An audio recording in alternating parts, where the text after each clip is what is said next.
Yebamot, Daf Samech Hamoud Bet, on va commencer par Samech Hamoud Aleph, au milieu de la page. Tanu Rabanan, Achoto Arusa, Rabbi Meir ve Rabbi Yehuda Omri, Mitamela. Rabbi Yossi ve Rabbi Shimon Omerim, En Mitamela.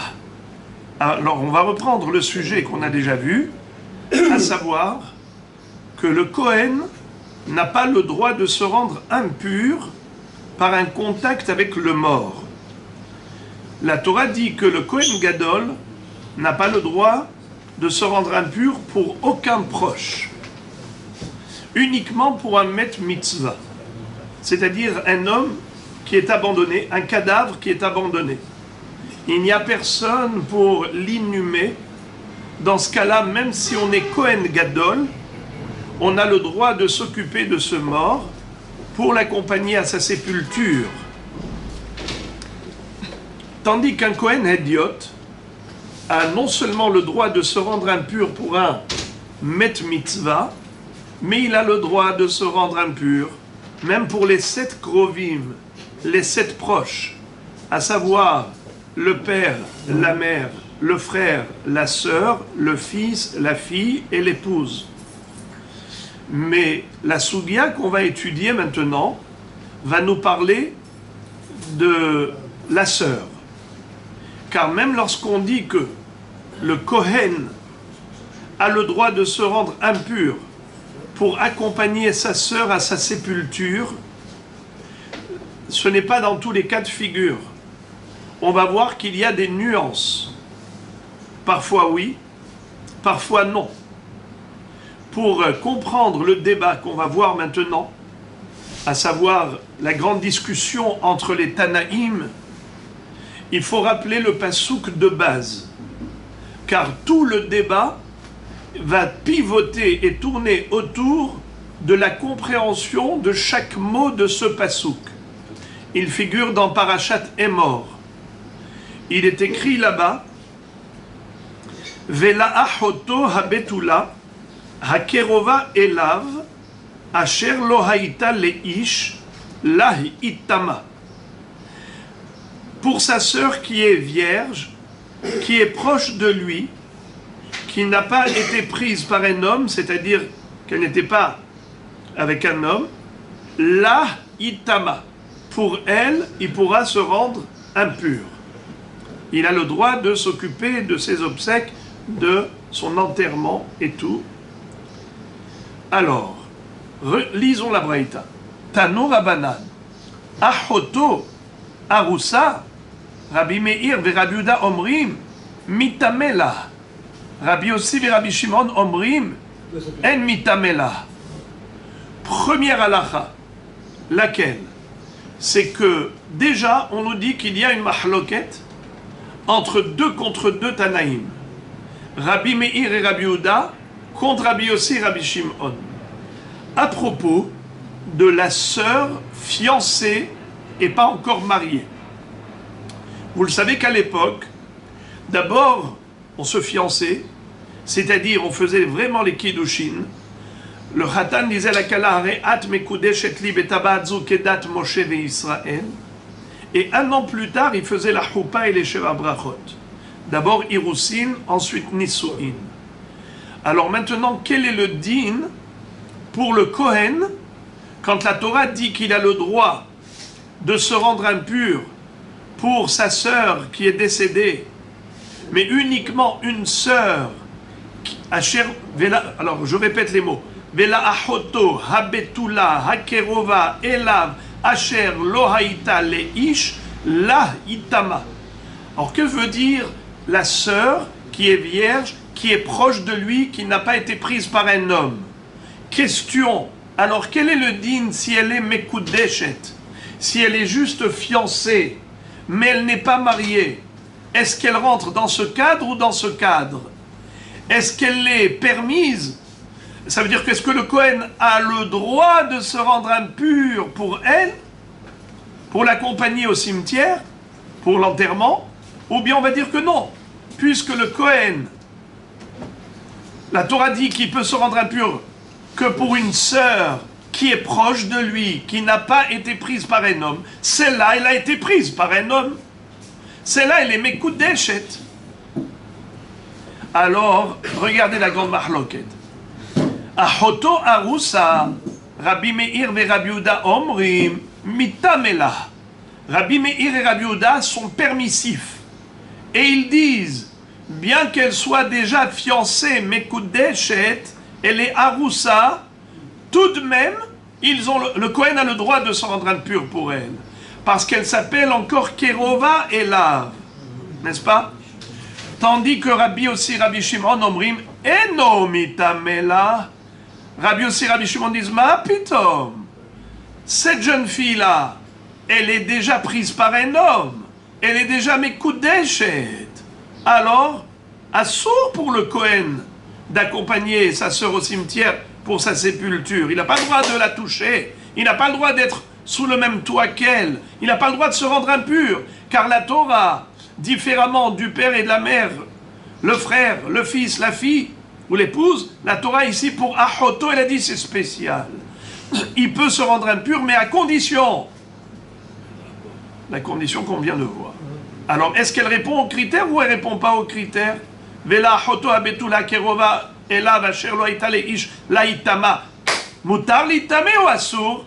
Rabbi Meir, Rabbi Yehuda disent permis. Rabbi aussi, Rabbi Shimon disent interdit. Deuxième halacha, et là il n'y a pas de mahloket, tout le monde est d'accord.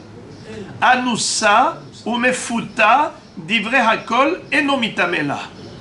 Quel est le din si cette jeune fille a été violée ou elle a été séduite par un jeune homme? Est-ce que cette jeune fille-là, si elle décède, son frère Cohen a le droit de se rendre impur pour elle, oui ou non? Réponse non. Tout le monde est d'accord pour dire non. Anoussa ou mefuta divrei hakol enomitamela. C'est la deuxième halakha de la Braïta. Troisième halakha de la Braïta. Et cette fois-ci, on a encore une fois une mahloket. Ou mukat'etz mitamela divrei Rabbi Shimon. Shehaya Rabbi Shimon omer. Re'uya le Kohen Gadol mitamela. She'ena re'uya le Kohen Gadol eno mitamela. Quel est le din? Si cette jeune fille, elle est mukat'etz, c'est-à-dire, par exemple, elle a pris un manche à balai et elle s'est déflorée. Elle a fait rentrer dans son vagin et c'est comme ça qu'elle a détruit l'hymen, elle n'a plus de virginité. Mais ce n'est pas par une relation sexuelle. Est-ce que elle répond aux critères de Vela Ahoto Habetula Hakerova Elav? C'est écrit dans la Torah, Vela Ahoto Habetula. Il faut que sa sœur soit vierge pour que le Kohen puisse l'accompagner à sa sépulture. Sous-entendu que si elle n'est pas vierge, il n'a pas le droit. C'est pour ça que Rabbi Shimon va dire, il n'a pas le droit. Umukat etz enomitamela, dit vrai Rabbi Shimon. Rabbi Shimon dit, une mukat etz, non, c'est assour, parce qu'elle n'est plus betula. Shehaya Rabbi Shimon Omer. D'ailleurs, Rabbi Shimon disait, c'était un principe qu'il enseignait, en disant, Re'uya le Kohen Gadol mitamela, she'ena Re'uya le Kohen Gadol eno mitamela. Si la jeune fille, elle est apte à se marier avec un Kohen Gadol, alors le frère a le droit de se rendre impur pour elle. Si elle n'est pas apte à épouser un Kohen Gadol, eh bien le frère ne pourra pas se rendre impur pour elle. C'est-à-dire, vous savez qu'un Kohen Gadol ne peut pas épouser ni une divorcée, ni même une veuve, ni même, selon Rabbi Shimon, même pas une mukat'etz. Une mukat'etz. C'est-à-dire que si elle a été déflorée avec un corps étranger, comme un manche à balai, comme un bout de bois, eh bien, elle n'est plus apte au Kohen Gadol. Puisqu'elle ne peut pas épouser un Kohen Gadol, parce qu'elle ne s'appelle plus Betula. Or, la Torah a dit qu'un Kohen Gadol ne peut épouser qu'une vierge, qui im Betula me'ama vikah isha. Eh bien, celle-là, comme elle n'est plus Betula, elle est interdite au Kohen Gadol. Alors, Rabbi Shimon va dire, si elle ne s'appelle pas Betula pour un Kohen Gadol, alors elle ne s'appelle pas Betula pour le Kohen Hédiot, puisqu'on a dit que le Kohen Hédiot a le droit de se rendre impur pour sa sœur, pour l'accompagner au cimetière, uniquement si elle était Betula. Or, celle-là qui est Mukat'etz n'est plus Betula. Alors c'est Assour. Du fait qu'on ait dit que c'est Rabbi Shimon qui interdit, mashma que les autres permettent. Sous-entendu que les autres Tanaïm autorisent, puisqu'on a dit que c'est que Rabbi Shimon qui interdit. On verra après quelle est la raison de chacun. Bogeret, et pour Bogeret, là il n'y a pas de mahloket. Bogeret mitamela divrei kol adam. Qu'est-ce que c'est qu'une Bogeret? On a déjà vu, c'est une fille majeure. Elle a déjà 12 ans et 6 mois. Car on a dit qu'une jeune fille, dans sa vie, elle a 3 étapes. Première, Ktana. Deuxième, Nahara. Troisième, Bogeret. Quand elle est Ktana et Nahara, elle a la totalité de son hymen. Elle est totalement vierge. Mais lorsqu'elle dépasse l'âge de 12 ans et 6 mois, quand elle devient Bogeret, il y a une partie de l'hymen qui s'autodétruit. Et de ce fait, elle n'est pas totalement vierge comme elle l'était auparavant. Elle n'a été touchée par personne, mais c'est dans la nature que Baruch Hu a fait que dans la biologie de la femme, quand elle grandit, ses bétoulim se détériorent tout seul. Alors, une Bogeret qui n'a pas les bétoulim parfaits, on avait vu une mahloket à ce propos. Est-ce qu'elle était permise ou interdite pour un Kohen Gadol? En tout cas, ici on nous dit que tout le monde est d'accord pour dire que le Kohen a le droit, le Kohen Hédiot, quand sa sœur Achoto est Bogeret, eh bien il a le droit de se rendre impur pour elle. Bien, même d'après Rabbi Meir, qui avait dit qu'elle n'est pas cachère pour un Kohen Gadol, malgré tout, elle s'appelle Betula pour se rendre tamé, que le frère puisse se rendre tamé pour elle. Comment ça se fait? Normalement, Rabbi Meir qui avait dit que un Kohen Gadol ne peut pas épouser une Bogeret parce qu'elle n'est pas totalement Betula, il aurait dû dire ici que son frère Kohen Hédiot n'a pas le droit de se rendre impur pour elle. Et pourtant, la Braïta nous dit ou Bogeret mitamela divrei kol adam. C'est quoi divrei kol adam? Tout le monde, tous les Tanaïm, Rabbi Meir, Rabbi Yehuda, Rabbi Yossi, Rabbi Shimon, tout le monde est d'accord pour dire que le frère Kohen Hédiot a le droit d'accompagner à sa sépulture sa sœur qui est Bogeret. Et pourtant, elle n'est pas à 100% Betula, puisque on a dit qu'une partie de l'hymen a disparu. Alors, ça c'est la fin de la Baraïta. Et une fois que la Gemara nous a présenté cette Baraïta, elle va la décortiquer. Chaque halakha qu'on vient d'apprendre dans cette Baraïta, elle va nous donner les raisons. La Gemara commence par analyser la première halakha. Maïtama de Rabbi Meir ve Rabbi Yehuda. Pourquoi Rabbi Meir et Rabbi Yehuda ont autorisé le Kohen à se rendre impur pour sa sœur lorsqu'elle est fiancée? Pourtant, elle est fiancée. Et la Torah a dit clairement qu'un Kohen peut se rendre impur que pour sa sœur qui n'a pas été prise par un homme. Or, si elle est fiancée, ça s'appelle prise par un homme. Je répète le pasouk. Vela achoto abetula, hakerova elav, asher lo haïta leish, la hitama. Haïta leish. Comment ça se fait qu'ils permettent? Réponse. Des darshe hachi. Parce que eux, Rabbi Meir et Rabbi Yehuda, ils font la dracha suivante. Vela achoto habetula, prat leanusa umfuta. Yachol she'ani motzi af mukat'etz, Talmud lomar asher lo haïta leish, mishehavayata al yede ish. Yatsa zo she'en havayata al yede ish. Hakerova lerabot et arusa, elav lerabot et abogeret. Qu'est-ce que ça veut dire?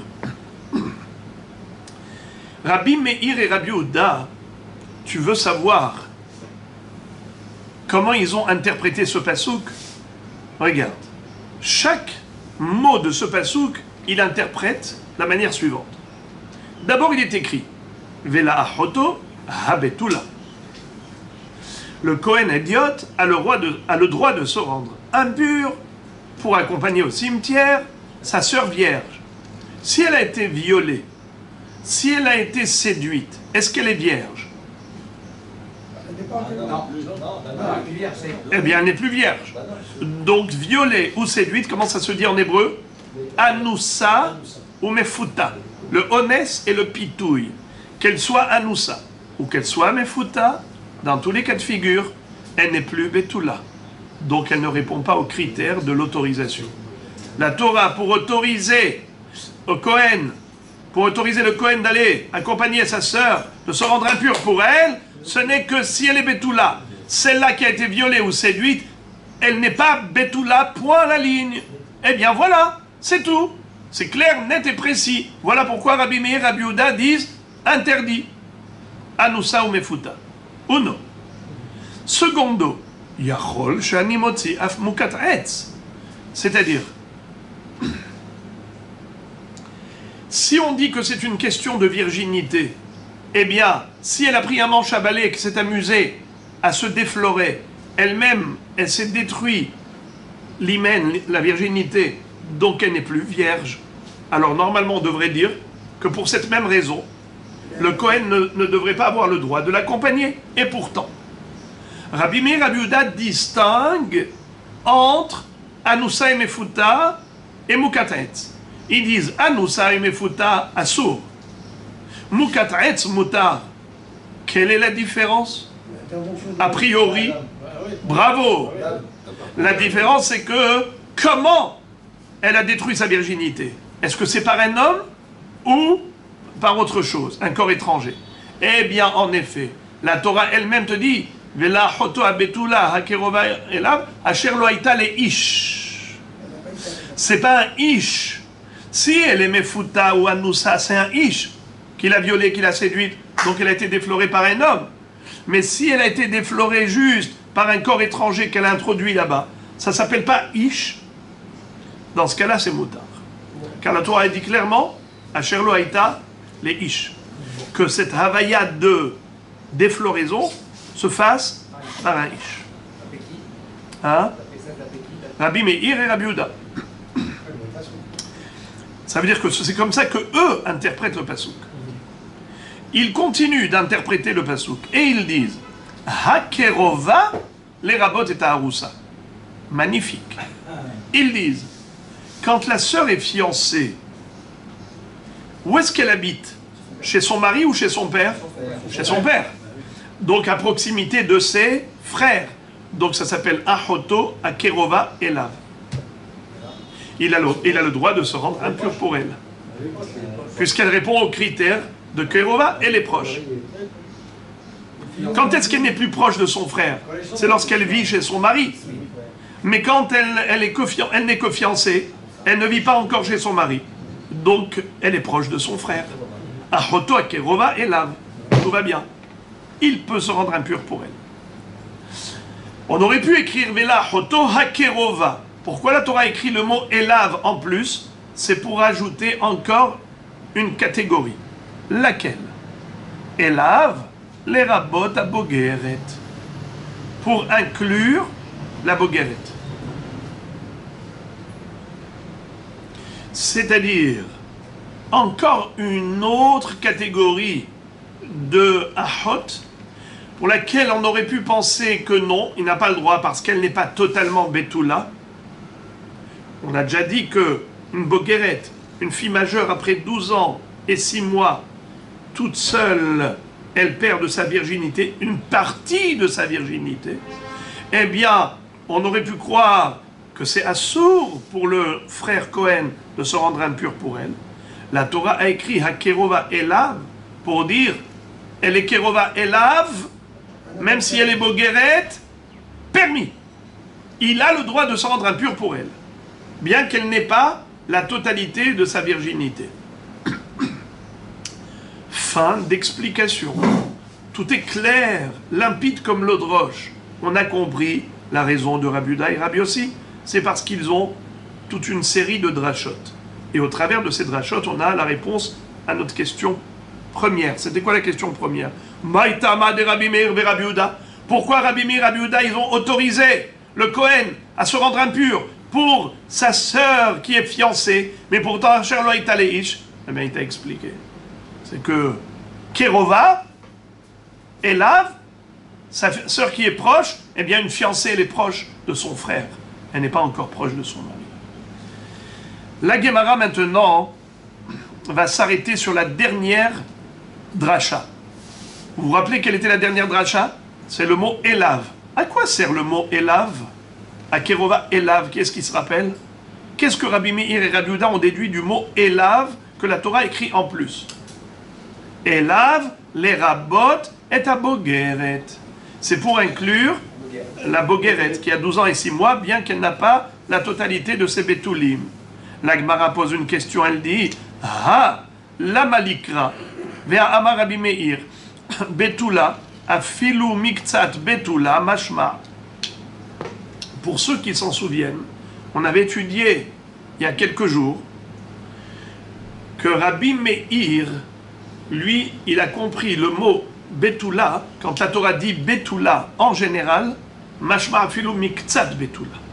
Même une bogeret. C'est-à-dire, même si elle n'a pas la totalité de sa virginité, même si elle n'a qu'une partie, elle s'appelle betula. Quand la Torah dit betula, vous vous rappelez le pasuk, Vehu isha bivtuleha ika. Et Dafka Rabbi Meir, c'est lui qui avait dit que le mot betula, mashma afilu miktsat betula. Et c'est pour ça que Rabbi Meir a dit, Vehu isha bivtuleha, mashma qu'il faut tous les betulim. Mais le mot betula, selon Rabbi Meir, quand la Torah dit simplement betula, est-ce que c'est betula parfaite ou bien même betula partielle? Il y a fait. Rabbi Meir, il pense que le mot betula indique même une betula partielle. Elle n'a pas besoin d'être betula shlema. Alors dans ce cas-là, la bogeret, elle est incluse dans le mot betula. Pourquoi on avait besoin de rajouter le mot elav pour faire allusion à la bogeret? Pour dire, Cohen, le frère Cohen, tu peux te rendre impur pour ta sœur qui est décédée, même si elle est bogeret. D'où tu sais? Parce qu'il y a écrit le mot elav. Boker Tov, je n'ai pas besoin d'écrire le mot elav, car le mot betula, ça inclut même une bogeret. Alors pourquoi, selon Rabbi Meir, la Torah avait besoin d'écrire le mot elav? Question. Réponse. Itzterir, sal kadat achamina, nilaf betula betula mehatam. Ma lehalan betula naara, afkan naara. C'est-à-dire, vous le savez que le mot betula, on le retrouve à propos du onès. Vous savez qu'est-ce que c'est qu'un onès? Onès, c'est un violeur. La Torah dit que le violeur, il a une première sanction d'argent à payer au père de la Nahara, la jeune fille, 50 kesef. Et deuxièmement, c'est qu'il doit épouser cette fille, si elle le souhaite, il est obligé d'épouser, jamais il pourra la répudier, jamais il pourra divorcer. Eh bien, là-bas il est écrit Nahara, qu'un homme qui a été honnête, une Nahara Betula. Alors puisque là-bas, on retrouve que la Betula, elle est Nahara, j'aurais pu penser que là aussi, où il y a écrit le mot Betula, c'est Dafka Nahara, et pas Bogeret. Voilà l'erreur que j'aurais pu commettre. Et que la Torah a voulu exclure. En rajoutant le mot Elav, elle a exclu une erreur possible. Laquelle? C'est que moi, en voyant le mot Betula ici, en voyant le mot Betula là-bas, c'est où ici et où là-bas? Ici, à propos du frère Cohen, à qui on autorise de se rendre impur pour la sœur, mais à condition de. Eh bien là, il y a écrit Vela Hotoa Betula. Et là-bas, il est écrit un homme qui a été honnête, une Nahara Betula. Alors j'aurais pu faire Gezerah Shava et dire, de la même façon que là-bas, la Betula et les Nahara et pas Bogeret, là aussi, Nahara et pas Bogeret. C'est pour cela qu'on avait besoin du mot Ela, pour te dire Afilo Bogeret. Et maintenant, la Gemara se tourne vers Rabbi Yossi, Rabbi Shimon. Et le mot Elav, il est dans la Torah. Oui. Vous vous rappelez le passouk, répétez-le. Vela achoto habetula hakerova elav laitama. Vela achoto habetula asher lo haita. Vela achoto habetula hakerova elav asher lo haita leish laitama. Rabbi Yossi, Rabbi Shimon, maitamayu. Alors maintenant, on se tourne vers Rabbi Yossi, Rabbi Shimon, et on va leur dire, pourquoi vous interdisez et vous dites qu'un Kohen n'a pas le droit de se rendre impur pour sa sœur qui est fiancée? Lama. Réponse, Darché Hachi. Eux, le passou qui le reprennent et ils le décortiquent autrement.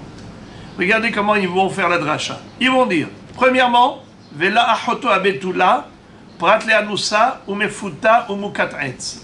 Donc déjà, vous voyez le premier désaccord entre Rabbi Yossi, Rabbi Shimon et Rabbi Yehuda, Rabbi Meir. C'est quoi le désaccord? C'est que Rabbi Yehuda, Rabbi Meir avait dit Vela hoto abetula, ça n'exclut que la sœur qui a été violée ou séduite. Mais ça n'exclut pas la mukat'etz. Vous vous rappelez? Parce qu'ils avaient appris du passouk à Sherlo Itale Ish, il faut que la défloraison se fasse par un Ish et pas avec un corps étranger comme un Etz. Mais eux n'ont pas fait cette dracha. Eux, ils ont dit, le mot Betula, ça veut dire vierge. Si elle n'est pas vierge pour n'importe quelle raison, que ce soit par une relation sexuelle ou que ce soit par une introduction d'un corps étranger, Mukat Etz, dans tous les cas de figure, elle n'est pas Betula. Stop! Le Kohen n'a pas le droit de se rendre impur pour elle. Ça c'est Rabbi Yossi, Rabbi Shimon. Ensuite, Asher lo haïta, prat le arusa.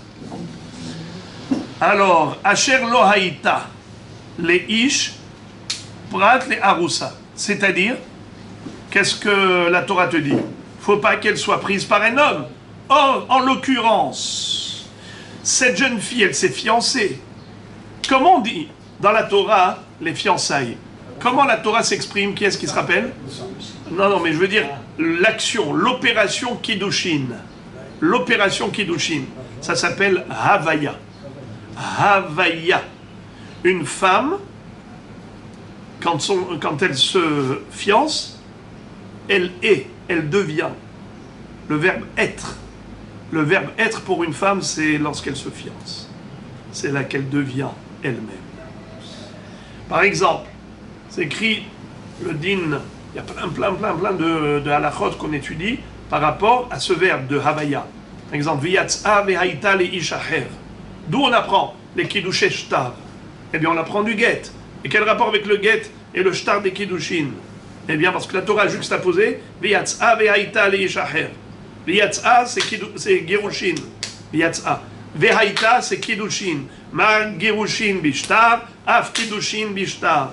Ou bien qui tihyena leish et nashim, ha'achat ha'uva ve'achat senua. Tihyena, le verbe lihyot, le verbe être, c'est pour la havaya. À chaque fois que tu vois havaya pour une femme, eh bien, c'est kiddushin. Voilà comment Rabbi Yossi, Rabbi Shimon interprètent l'interdiction. D'où ils ont déduit l'interdiction pour un frère Cohen de se rendre impur pour sa sœur qui est fiancée, parce qu'il est écrit clairement, noir sur blanc, Vela achoto habetula hakerova elav asher lo haïta leish. Lo haïta leish. Et c'est là haïta leish. Il y a une havaya. Elle s'est bien fiancée. Donc elle est haïta leish. Comment tu veux autoriser une chose pareille? Donc ils disent non. Assour pour la haroussa. Donc c'est ça ce qui nous intéressait. C'était principalement ça. Ok. Rabbi Yossi, Rabbi Shimon. Maintenant, Hakerova, les rabot Aroussa Shenit Garsha. What is it? Qu'est-ce que c'est que Aroussa Shenit Garsha? Une fiancée qui a divorcé. Celle-là, si elle décède, son frère Cohen peut se rendre impur pour elle, oui ou non? Il n'y a pas de marloquet. Mais non, tout le monde est d'accord qu'il peut. Tzadik Sheli, répétons. Rabbi Meir et Rabbi Houda autorisent même quand elle est fiancée. Mais Rabbi Yossi, Rabbi Shimon, ils ont dit quand elle est fiancée, assour. Mais si cette fiancée a divorcé, il peut. C'est ça ce qu'ils disent. Et pourquoi il peut? Parce que Kerova est là. Maintenant, elle est devenue Kerova depuis qu'elle a divorcé. Elle est Kerova. Bravo. Elle ne peut pas. Il ne peut pas lorsqu'elle est fiancée. Il le peut lorsqu'elle a divorcé de ses fiançailles.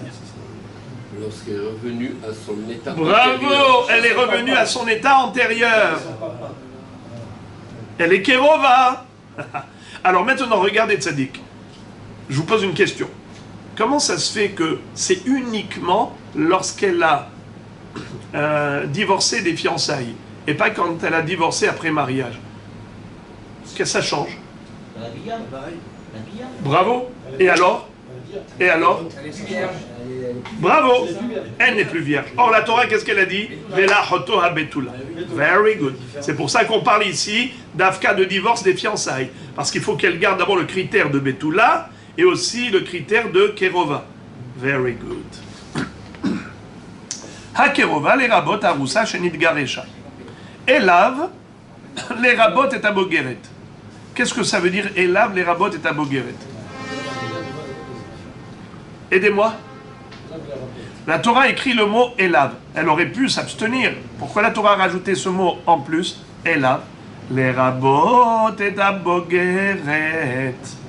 Alors tout le monde est d'accord pour dire que Elav, ça vient inclure même la bogeret. C'est-à-dire, bien que la bogeret ait perdu une partie de sa virginité, tout de même, son frère Cohen a le droit de se rendre impur pour elle. Si on avait écrit juste Betula, on aurait dû dire que Dafka, si elle est Betula entièrement. C'est pour ça qu'on vient de te dire non. Elav les rabot et abogeret. Très bien. Et maintenant, la Gemara va s'étonner en disant Hakerova, les rabot arusa shenit garesha. Comment Rabbi Yossi, Rabbi Shimon peuvent dire que le mot Kerova, ça autorise le frère Cohen à se rendre impur pour sa sœur lorsqu'elle est décédée et qu'elle était divorcée après ses fiançailles. Ve'amar Rabbi Shimon, Areouya le Kohen Gadol mitamela, Shena Areouya le Kohen Gadol, et non mitamela. Je comprends pas. Rabbi Shimon, tu te contredis. Tu nous as enseigné toi-même un principe fondamental, en disant que une fille qui peut se marier avec un Kohen Gadol, une sœur qui peut se marier avec un Kohen Gadol, alors son frère Cohen peut se rendre impur pour elle. Si elle est inapte au mariage avec un Kohen Gadol, alors son frère Cohen n'a pas le droit de se rendre impur pour elle. C'est bien la règle générale que tu m'as enseignée. Alors, excuse me, comment tu peux dire qu'une jeune fille fiancée qui a divorcé, alors son frère Cohen, il peut se rendre impur pour elle, mais elle n'est pas apte au Kohen Gadol, car elle s'appelle Groucha, elle s'appelle divorcée. Réponse. Sha'ane hatam de Rabbe Rahamana Kerova. Qu'est-ce que ça veut dire? Il dit, ta question elle est bonne et elle est juste. Sauf que la Torah elle-même a fait cette exception. Et elle a dit, il y a une règle, mais il y a une exception à la règle. Et l'exception confirme la règle. Il y a une règle, il y a une exception. C'est-à-dire, en général, une fille qui n'est pas apte au Kohen Gadol, son frère Cohen ne peut pas se rendre impur pour elle. Mais uniquement pour le cas de la fiancée qui a divorcé des fiançailles. Parce que c'est écrit Hakerova. Vela Hotoa Betula Hakerova Elav. Or, la fiancée qui a divorcé, elle est redevenue Kerova. Elle est Groucha, certes, mais la Torah dit même Gerusha c'est permis puisqu'elle est Kerova. Par rapport au Kohen Gadol, elle est interdite. Et bien qu'elle soit interdite au Kohen Gadol, il est permis pour son frère Cohen de se rendre impur pour elle. Ce que vous dites, c'est très joli. Vous entendez? Et il pose une question, il dit, mais Kerova, elle était Kerova avant, elle est Kerova après? Non, mais c'est une réalité, il a absolument raison. Puisque elle n'est jamais sortie de la maison de papa. Donc elle a toujours été proche du frère. Bravo. Étant donné que la Torah dit clairement Asher lo haïta leish, or c'est là haïta leish. Donc d'une part, elle est Kerova, c'est vrai, mais la Torah te dit clairement que même la Kerova, elle est interdite. Ça veut dire le Cohen, le frère Cohen, il n'a pas le droit de se rendre impur pour celle qui haïta leish. Mais dans le cas où elle n'est plus haïta leish, puisqu'ils ont divorcé, elle n'est plus appartenante à son fiancé, elle n'appartient plus à son fiancé.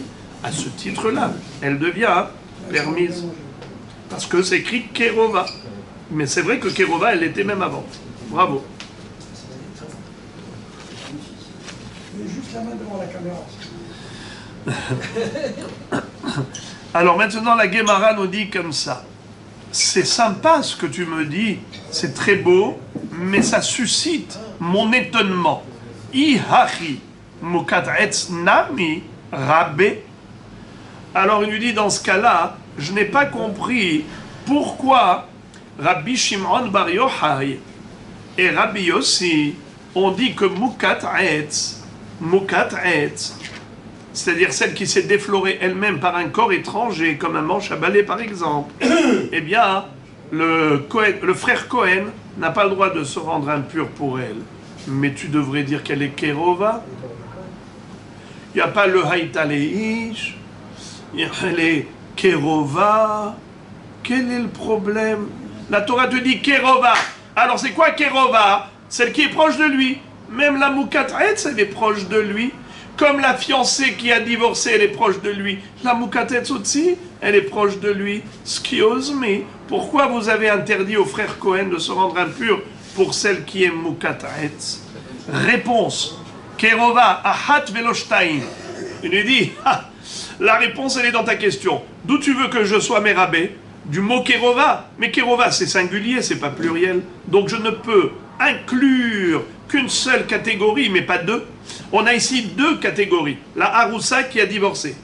La Mukat'etz qui n'est plus Betula. Eh bien voilà, t'en as deux ici. Tu me dis que le mot Kerova vient inclure une nouvelle catégorie que j'aurais pu exclure. Alors on te dit, il ne faut pas l'exclure, tu peux l'inclure. Grâce au mot Kerova. Alors qui tu as inclus? Tu as inclus la sœur qui était fiancée, qui a divorcé.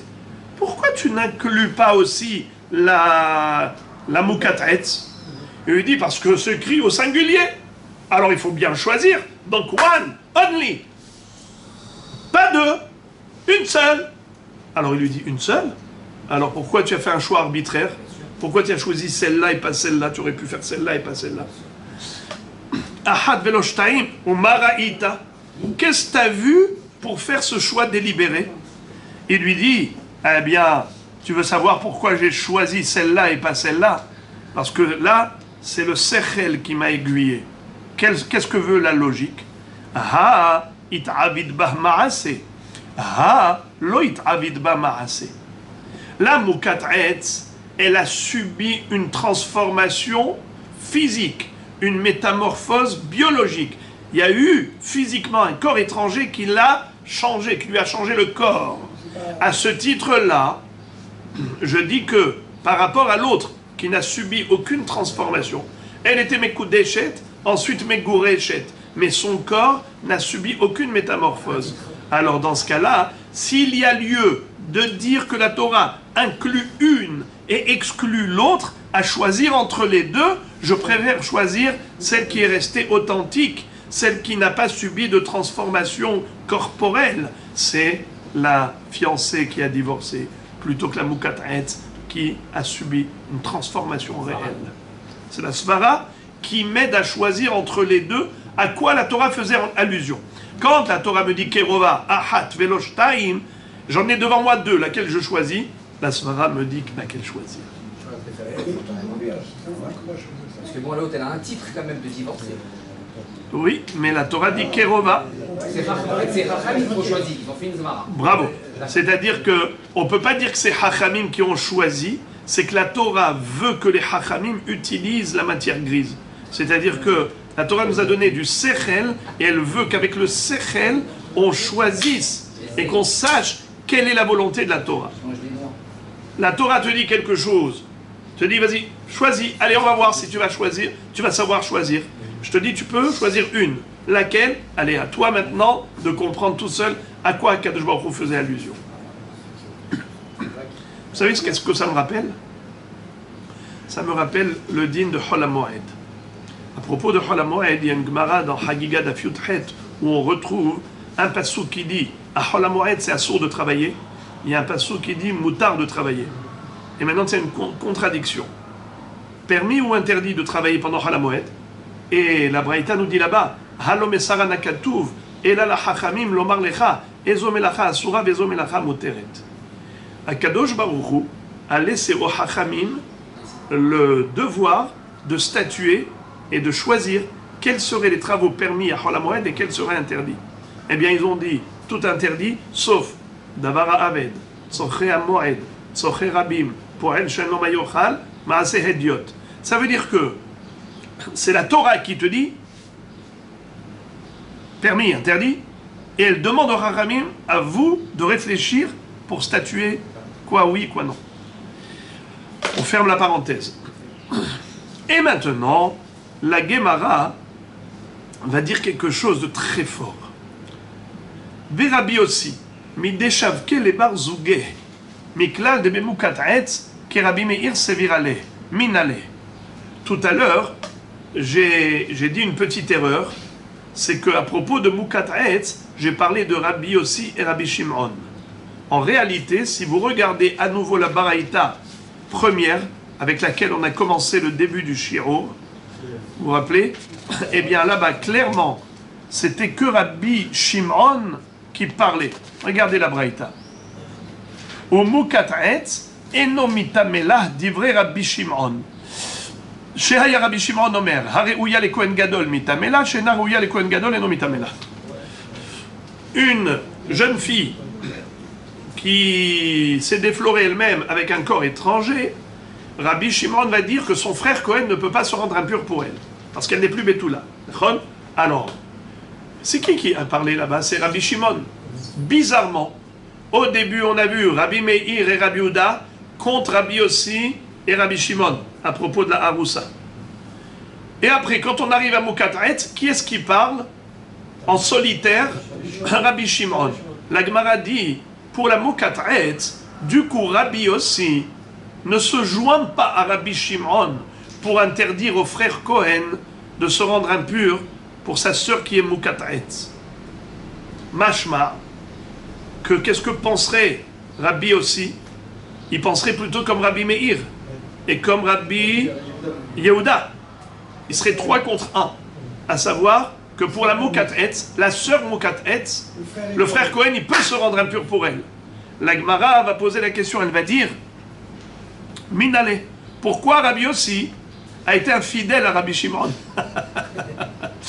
Rabbi Yossi, mideshavke le barzouge, il a abandonné son partenaire. C'était qui son partenaire? Rabbi Shimon. Et maintenant Rabbi Shimon, il se retrouve tout seul. Rabbi Yossi qui était avec lui jusque-là, du coup il a lâché. Alors la Gemara dit, mais Rabbi Yossi, mideshavke le barzouge, puisque Rabbi Yossi a lâché Rabbi Shimon, il a laissé tout seul. Miklal, sous-entendu, Debe Mukatretz, qui Rabbi Meir Svirale, Minale. Ça veut dire que il pense à propos de la Mukatretz comme Rabbi Meir, qui autorise au frère Cohen de se rendre impur pour sa sœur Mukatretz, Minale. D'où Rabbi Yossi le sait que c'est permis.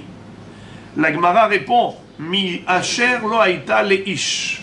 C'est-à-dire, vous vous rappelez, le lo haïta le ish, il y avait 2 façons de comprendre lo haïta le ish. Est-ce que lo haïta le ish, ça veut dire qu'elle n'a pas été fiancée, ou bien lo haïta le ish, que justement la défloraison ne s'est pas faite par un homme.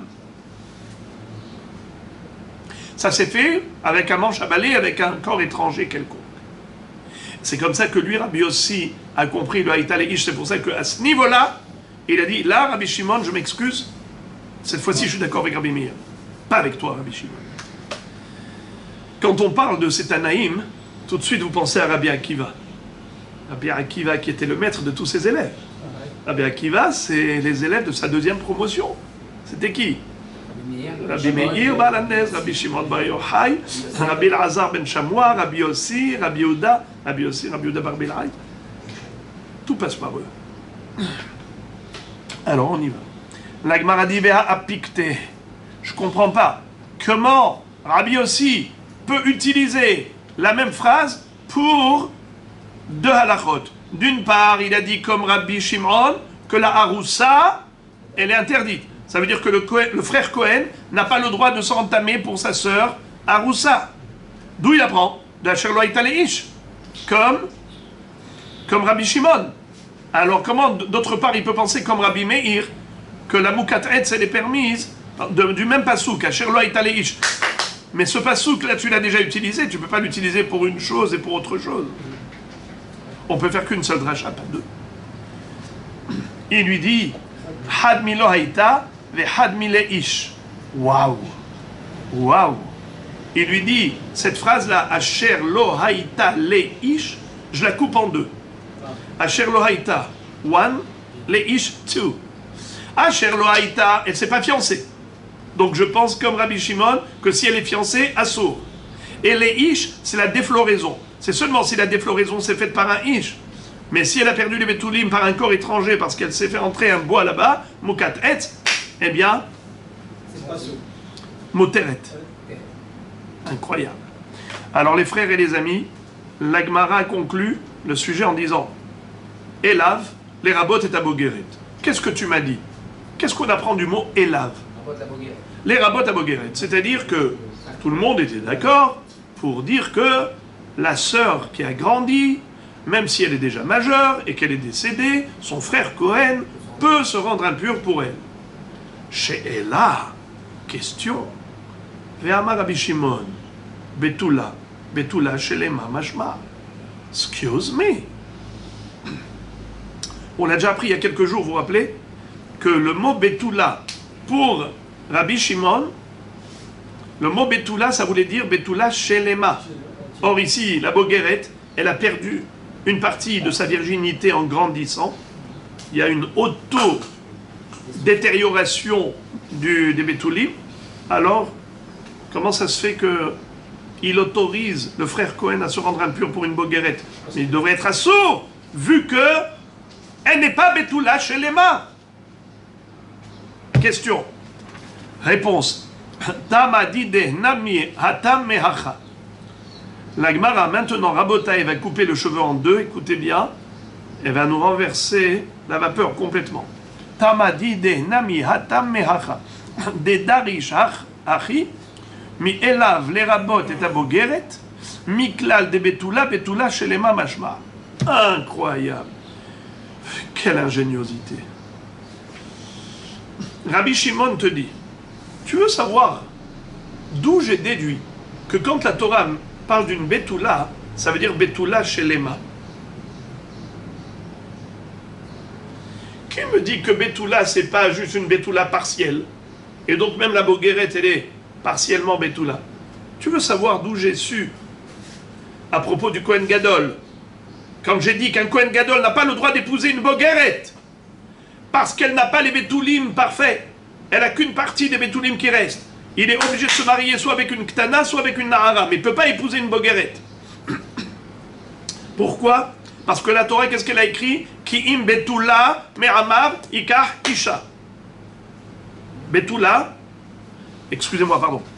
Là-bas, Rabbi Shimon avait dit le contraire. Il avait dit Betula, Betula shelema.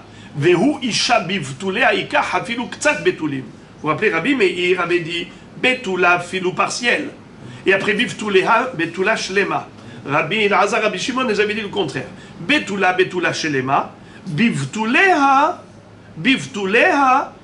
c'est pour nous dire, Dafka, que même s'il y a juste un petit peu, elle est cachère. Vous vous rappelez? Alors maintenant, la Gemara dit, d'où Rabbi Shimon savait que quand la Torah parle de Betula en général, ça veut dire Betula Shlema. D'où il a sorti ça? Il a inventé? Non.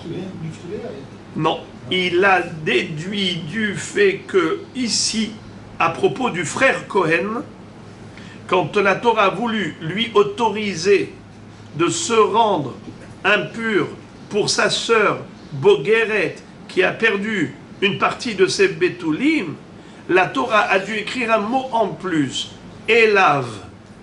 Si la Torah n'avait pas écrit le mot Elav pour lui permettre, eh bien on aurait pu croire que c'est Assour. Et pourquoi j'aurais dit que c'est Assour? Parce qu'elle ne répond pas aux critères de Betula. Or c'est écrit Vela Achoto à Betula, il peut se rendre impur pour sa sœur qui est Betula.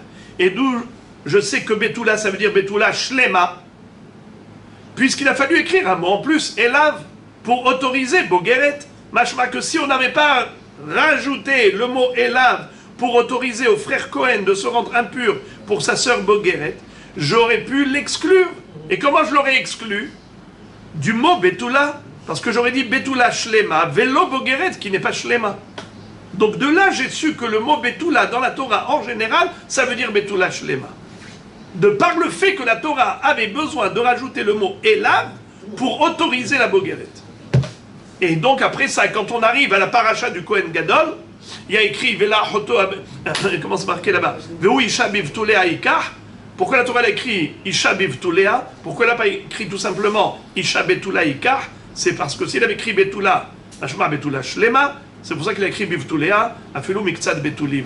Le Kohen Gadol a le droit d'épouser une Bogeret, bien qu'elle n'a que Miktsat Betulim, selon Rabbi Shimon et Rabbi Lazar, tel que nous avions vu ça il y a quelques jours.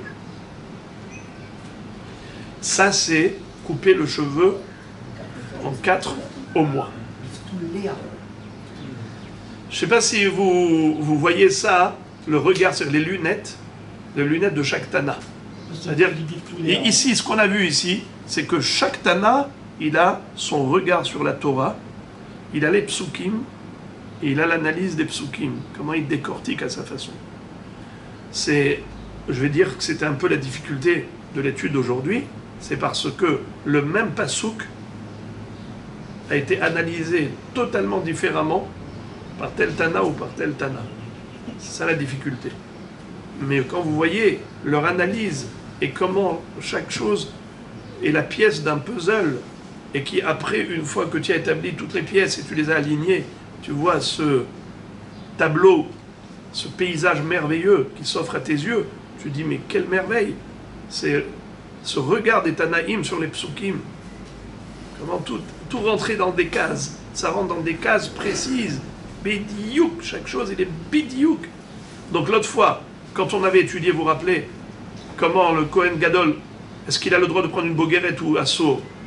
Rabbi Meir disait Assour, Lazar, Rabbi Shimon disait permis. Nous on se disait mais, il disait Betula,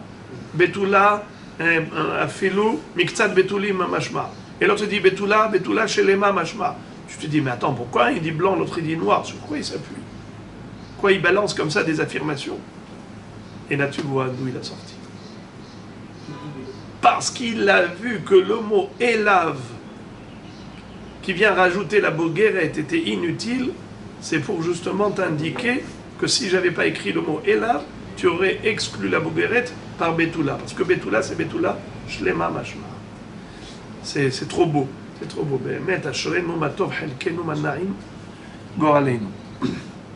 Et maintenant, passons à autre chose.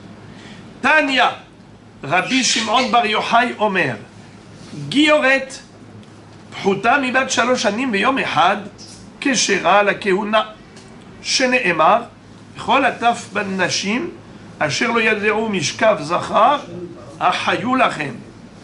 והרי פנחס עמהם. C'est-à-dire, vous savez qu'un Kohen Hédiot n'a pas le droit d'épouser une zona. Isha zona v'halala lo yikahu. Isha gerusha meisha lo yikahu. Ni une femme divorcée, ni halala, ni zona. Par contre, le Kohen Hédiot, il a le droit d'épouser une almana, une veuve. Tandis que le Kohen Gadol, même la veuve, il n'a pas le droit. Nous maintenant, on va parler du Kohen Hédiot. Et à plus forte raison, Kohen Gadol. Parce que si la femme, elle est interdite au Kohen Hédiot, à plus forte raison qu'elle est interdite au Kohen Gadol.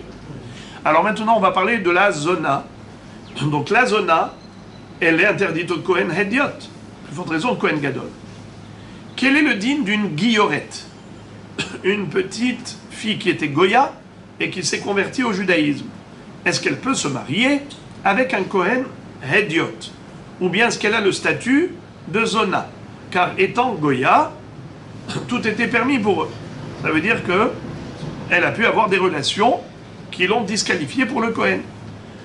Alors on nous dit comme ça, Gioret, Phuta mibat shalosh anim beyom echad. Une Gioret, si elle a moins de 3 ans et un jour, Keshera la Keuna. Ça veut dire que si la conversion au judaïsme qui s'est faite par ses parents, avec ses parents, ils ont amené une petite avec eux, et ils l'ont convertie, ils l'ont passée au mikveh. Quel âge elle avait? 2 ans et demi. Elle n'avait pas encore 3 ans et un jour. Eh bien celle-là, elle peut épouser un Kohen. Hediot ou Gadol? Hediot. Non. Quelle différence? Quelle différence? On est en train de dire que si elle est interdite, écoutez bien, si elle est interdite même au Kohen Hediot. Si elle est permise, alors elle est permise même au Kohen Gadol. Pourquoi on devrait la disqualifier? Au titre de Zona. Alors elle est, oui, Zona ou elle n'est pas Zona? Si elle est Zona, alors elle est interdite même au Kohen Hediot. Si elle n'est pas Zona, alors elle est permise même au Kohen Gadol. Qu'est-ce que nous dit Rabbi Shimon Bar Yochai? C'est une question d'âge. À quel âge elle s'est convertie? Avant 3 ans et un jour ou après? Si c'est après 3 ans et un jour, elle aurait pu avoir des relations avec quelqu'un, c'est-à-dire un goy qui aurait pu abuser d'elle. Pour eux, tout est permis. Et à ce moment-là, il a défloré, puisqu'elle a une relation avec un goy, alors elle est zona. Même si elle s'est convertie au judaïsme, elle est zona. Mais si elle s'est convertie avant 3 ans et un jour, admettons qu'il y ait eu un goy qui a abusé d'elle, mais étant donné que la bia avant 3 ans et un jour, ça ne s'appelle pas bia, par rapport à une petite, et en plus c'est que son hymen se restaure, il se régénère, il se reconstitue quand elle n'a pas encore 3 ans et un jour, donc elle est Betula. Et elle n'est pas Zona. Répétons. Rabbi Shimon Bar Yochai Omer, Gioret, une convertie. Phuta mibat shalosh anim biyom echad, keshera la keuna. Shene'emar, et d'où on l'apprend? On l'apprend de Milchemet Midian. Vous savez que Moshe Rabbeinu, avant de quitter ce monde, Shlomo lui a donné une dernière mission. Il lui a dit, tu vas livrer guerre aux Midianites. À cause des Midianim, eh bien, il y a eu 24 000 morts du Ham Israël. Le piège qu'a tendu Bil'am au Bnei Israël, c'est qu'il a dit à Balak Melech Moab, écoute-moi bien, les Juifs, tu ne pourras jamais les atteindre, ils sont intouchables tant qu'ils sont purs de faute. Mais fais-les glisser dans la débauche, Dieu se détournera d'eux, tu vas voir ce qui va se passer. Ils ont envoyé les filles de Moab, les filles de Midian, et c'est comme ça que ils ont glissé dans la faute, et il y a eu 24 000 morts. Grâce à qui l'épidémie s'est arrêtée? Grâce à Pinchas qui a agi et réagi, et quand il a tué Zimri ben Salou et Cosbi Batsou, Shlomo a dit, grâce à Pinchas, ma colère s'est apaisée.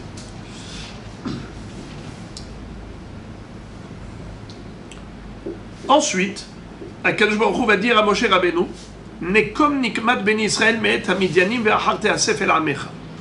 Va prendre vengeance des Midianites pour le mal qu'ils ont fait à Israël. Ensuite, tu quitteras ce monde. Quand ils sont revenus de cette guerre, il a vu qu'ils sont revenus avec des filles, avec des jeunes filles. C'est-à-dire avec des otages, avec des captifs et captives. Ils sont revenus avec des jeunes filles. Alors qu'est-ce qui s'est passé? Moshe Rabbeinu leur a dit, quoi? Vous revenez avec des filles? Mais c'est à cause de ces filles-là qu'on a perdu 24 000 morts. Et Akadosh Baruch Hu a dit qu'il fallait prendre la vengeance par rapport à ça. Hen hena hayu livnei Israël Al devar peor. Comment tu les as laissés? Alors, à ce moment-là, il va leur dire, Vechol ataf ban nashim. Je vous lis le pasuk, qu'est-ce que Moshe Rabbeinu va leur dire? Ve'ata, hirgu kol zachar bataf, Vechol isha yodaat ish lemishkav zachar harogu, Vechol ataf ban nashim asher lo yaderu mishkav zachar hahayu lachem. Je répète. Vous allez éliminer tous les mâles et toutes les filles qui ont connu un homme sexuellement parlant, eh bien, vous devrez les éliminer, tandis que les petites des filles qui n'ont pas connu un homme au niveau de relations sexuelles, vous pourrez les laisser survivre. Alors, ahayou, lachem, le mot lachem, qu'est-ce que ça veut dire lachem? On aurait pu dire ahayou. Pourquoi s'écrit ahayou lachem, pour vous? Ça veut dire que vous pouvez vous marier avec elle. Qui était parmi les troupes de guerriers? Pinhas, c'était lui le chef d'état-major. Pinhas, qu'est-ce qu'il était? Kohen. Moshe Rabbeinu est en train de dire Hayou lachem, vous pouvez même en tant que Kohen épouser ces petites Midianites qui n'ont pas connu d'hommes, Qu'est-ce que ça veut dire qu'ils n'ont pas connu d'homme? Tout de suite on va voir dans la Gemara que c'est pas qu'ils n'ont pas eu concrètement de relation avec un homme, c'est qu'elles n'ont même pas l'âge qui est apte à la relation intime, car la relation sexuelle n'est digne de ce nom que dans la mesure où la petite, elle a au moins 3 ans et 1 jour. Moins de 3 ans et 1 jour, c'est comme un doigt dans l'œil, ça ne s'appelle pas une relation sexuelle, et en plus, l'hymen se régénère, et de ce fait, voilà comment on déduit de là que si elle s'est convertie au judaïsme avant 3 ans et 1 jour, elle est permise au Kohen. Je répète, Tanya Rabbi Shimon ben Yochai Omer Gioret Pchuta mibat 3 shanim v'yom echad kesher ala kehuna shene'emar bechol ataf ban nashim asher lo yadeu mishkav zachar ahayu lachem ve'are Pinchas imahem. Moshe Rabbeinu leur a dit, vous avez le droit de laisser survivre de ces captivités, de ces captives, celles qui n'ont pas connu de relation avec un mâle, avec un garçon. Ahayou lachem, vous pouvez les laisser vivre pour vous, c'est-à-dire les épouser. Ve'are Pinchas imahem, Pinchas qui était Kohen était avec eux, donc c'est clair que c'est permis. Ve'rabanan, la'avadim ve'lishfachot. Rabanan qui ne sont pas d'accord avec Rabbi Shimon bar Yochai, et ils disent que non, une guillorette est interdite au Kohen même si elle s'est convertie avant l'âge de 3 ans et 1 jour. Malgré tout, elle est interdite au Kohen. Alors, Chachamim, qu'est-ce qu'ils vont faire avec le mot lachem? Pourtant, c'est écrit à Hayou lachem. Moshe Rabbeinu leur a dit, vous pouvez les laisser survivre pour vous. C'est écrit lachem. Il dit lachem, ça ne veut pas dire pour se marier avec elle. Ça veut dire comme avadim ou shfachot, comme esclaves et servants. Mais pas pour se marier. Car d'après Chachamim, la guillorette, elle est interdite au Kohen, même si elle s'est convertie avant 3 ans. Ok. Alors la Gemara dit, si Rabbi Shimon autorise à Pinchas à Kohen, si Pinchas à Kohen a le droit d'épouser une petite de moins de 3 ans, pourquoi? Parce qu'elle n'a pas eu de rapport avec un garçon. Alors, normalement, tu devrais dire que c'est plus une question d'âge, 3 ans ou pas 3 ans. C'est une question de réalité. Est-ce qu'elle a eu une relation sexuelle avec un homme ou pas? Donc c'est pas une question d'âge. Pourquoi tu as dit que c'est une question d'âge? Il fallait parler d'état de fait. Quelle est la réalité? Elle a eu une relation ou pas? Yachi bat 3 shanim v'yom echad nami, même si elle a plus de 3 ans et 1 jour, tu devrais l'autoriser à Pinchas à Kohen. Pourquoi tu l'interdirais si elle a plus de 3 ans et 1 jour, s'être convertie au judaïsme? Réponse. Kedera v'hunna. Rabotai, moi je vous l'ai déjà dit. La réponse, mais en fait je l'ai prise de la suite maintenant. Ravuna, il va poser une contradiction dans les psukim. Il va faire une déduction d'un premier pasouk, la déduction, ça va nous donner un résultat blanc. Déduction d'un deuxième pasouk, résultat noir.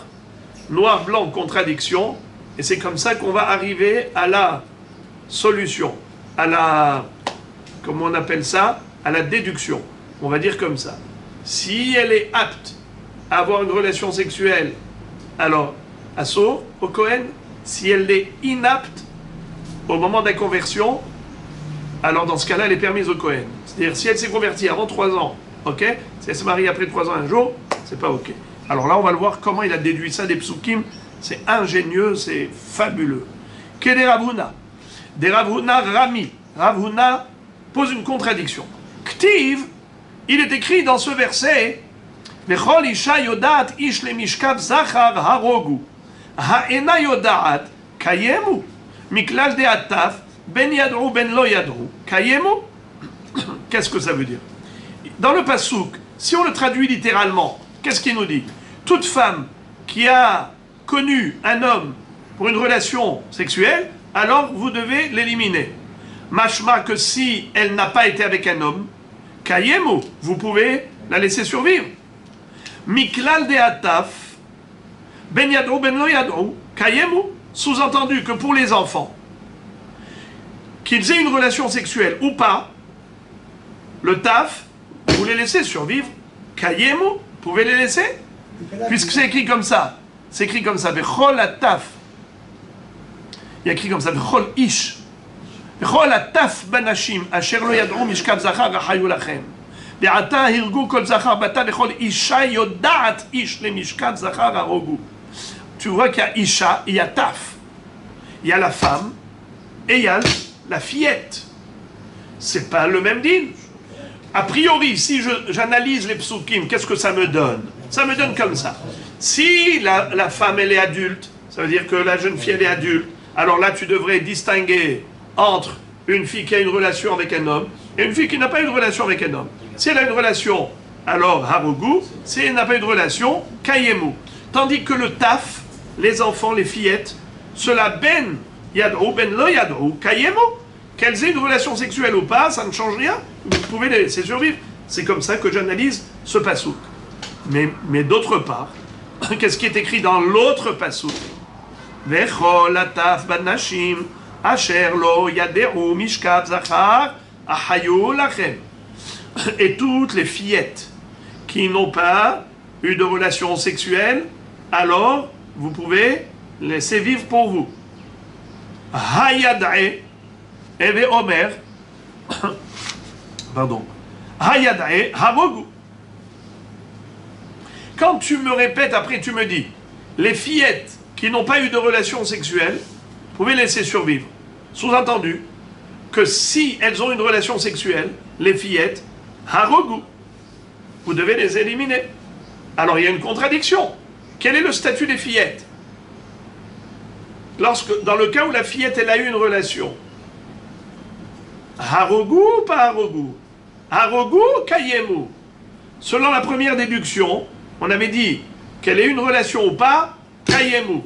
Selon le deuxième pasouk, Davka, si elles n'ont pas eu de relation, kayemu. Mais si elles ont une relation, harogu. Alors c'est contradictoire. Quelle est la contradiction? Dans le cas où la fillette a eu une relation sexuelle avec un homme, de la Recha, qu'est-ce que je vois? Kayemu. De la Sefa, qu'est-ce que je vois? Harogu. Alors il faut se décider. Il y a ici une contradiction au niveau de la déduction. Vous avez compris? Ou c'est dur? Vous avez compris la contradiction? Ah, bravo! Ah, alors c'est comme ça qu'on arrive à la réponse. Simplement, on nous pousse dans nos retranchements pour arriver à comprendre que l'histoire des 3 ans, c'est ça qui va déterminer. Bravo. Eve Omer Birouya Libael Akatov Medaber. Alors maintenant, on a compris la réponse à cette contradiction. C'est comme vous venez de dire si bien, à savoir si c'est avant 3 ans ou après 3 ans. Ce n'est plus une question d'action, d'acte. Est-ce qu'il y a eu acte sexuel ou il n'y a pas eu? C'est une question d'aptitude à l'acte sexuel. Si elle a moins de 3 ans, elle est inapte, alors kayemu. Si elle a plus de 3 ans, donc elle est apte à une relation sexuelle, alors là, harogu. Voilà comment on arrive à cette conclusion. Tanya Namehachi, la Gemara cite une baraïta qui corrobore ce qu'on vient de dire. Voici ce que dit la baraïta. Vechol isha yodaat ish birouya libael hakatuv medaber.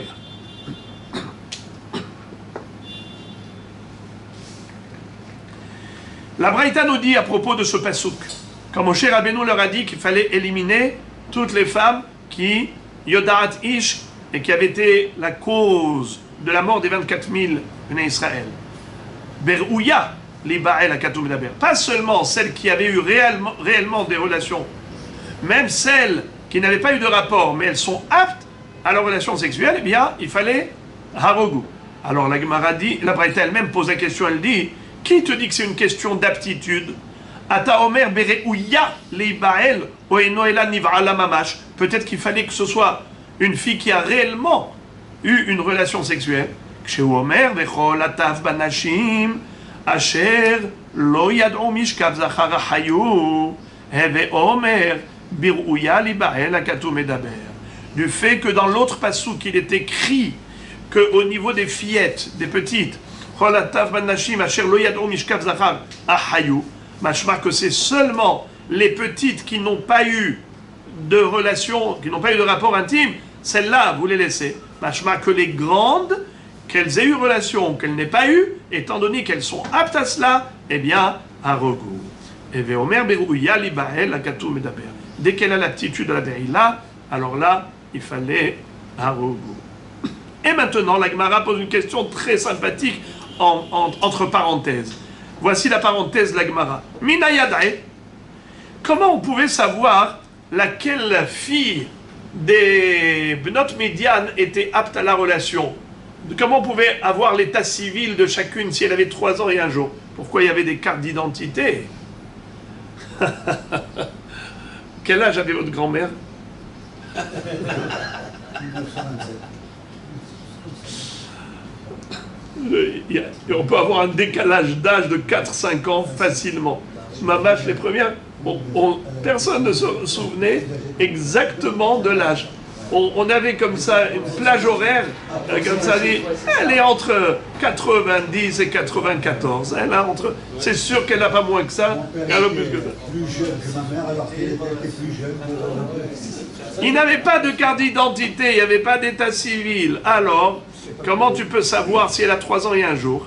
Mina Yadai, Amar Avuna Barbizna, Amar Rabbi Shimon Hasida, Evirum Lifne Hatzitz, Kol Shepane Amorikot, Biadua Shiruya Libael, Kol Shenpane Amorikot, Biadua Shena Reuya Libael. Eh bien, c'était miraculeux. Comment? C'est que on les faisait passer devant le tzitz. Le tzitz, c'était comme un laser. Le tzitz, c'est la plaque frontale du Kohen Gadol. Le Kohen Gadol, il est porté une couronne en or où il y avait écrit Kodesh Lachem. Eh bien, le tzitz, on faisait passer et défiler les filles devant le tzitz. Eh bien, celle qui devenait verdâtre, Paneha Morikot, c'est qu'elle était Reuya Libael. Et celle qui restait intacte, eh bien, elle n'était pas Reuya Libael, elle avait moins de 3 ans et 1 jour. Donc voilà comment ils ont su. Et d'ailleurs, Amar Rav Nachman, Siman L'Avera Hidroken. D'ailleurs, celui qui vit dans la débauche, il a un visage qui reflète cette débauche. C'est que Hadroken, il a ce côté verdâtre. Alors, Kayotse Badavar Ata Omer, Vaimtseu mi Yoshve Yavesh Gilad, 400 Na'ara Betula, Asher Lo Yada Ish Lemishkav Zachar. Mina Yadai, Amar Rav Kahana Hoshivum al pi Havit Shel Yain, Be'ula Reha Nodef, En Betula En Reha Nodef. Alors les frères et les amis, il y a eu une fois un drame terrible en Israël, c'est l'histoire de Pilegesh Bagiva, la concubine dans la colline. C'était quoi cette histoire? Et une histoire douloureuse et malheureuse. Ce fut à l'époque où malheureusement au sein du Ham Israël, il n'y avait pas encore de roi, de juge. Chacun faisait ce qu'il voulait. Ish kola yashar be'enav ya'aseh. Alors il y a eu une fois une jeune fille qui était la concubine de quelqu'un qui était venue il s'était énervé, elle est rentrée chez ses parents, lui il est revenu chez elle pour essayer de la séduire. Le père de la jeune fille lui a dit, allez, restez un petit peu, reste avec nous. Ils ont mangé un jour, 2 jours, après il lui a dit, ça y est, il faut que je parte. Alors ils sont partis avant la tombée de la nuit. La nuit, ils sont arrivés dans un endroit qui était du chevet Binyamin. Et là-bas se trouvaient des voyous. Quand ils ont entendu qu'il y a un zaken qui les a vus là-bas dans le kikar et les a invités chez eux pour manger, lui et sa concubine, eh bien, eux, ils étaient contre, comme dans Sedom Va'amora. Ils étaient contre le Hesed, ils sont venus pour les attaquer. Qu'est-ce qu'a fait le bonhomme? Il a fait sortir la jeune fille. Le Baal Habayit, il a fait sortir la jeune fille. Ils ont abusé d'elle. Et le matin, quand son concubin est sorti, il l'a trouvée morte au pas de la porte. Il était tellement horrifié de ce qu'ils avaient subi gratuitement. Il a voulu réveiller la conscience du peuple juif. Il a pris cette femme, il l'a coupée en 12 morceaux et il a jeté un morceau de chaque côté en disant, voilà Israël, quel est le niveau d'échéance spirituelle que vous avez atteint. Et à ce moment-là, il y a eu en effet une prise de conscience générale et toutes les tribus se sont réunies. C'est-à-dire, ils ont dit au chevet de Binyamin, donnez-nous les voyous, on va les traiter. Ils n'ont pas voulu. Alors, toutes les tribus ont compris que tout le monde soutenait ces voyous. Ça veut dire que c'est un esprit général dans le chevet de Binyamin. Alors, ils ont décidé d'attaquer Binyamin. Ils ont attaqué Binyamin. Il y a eu une guerre fratricide. Les 2 premiers jours, c'est Binyamin qui gagnait la guerre. 3e jour, c'était Israël qui a gagné la guerre. Il y a eu 70 000 morts de cette guerre fratricide. Presque le chevet de Binyamin allait être décimé. Il y a eu après un constat de fait par rapport à la ville de Yavesh Gil'ad.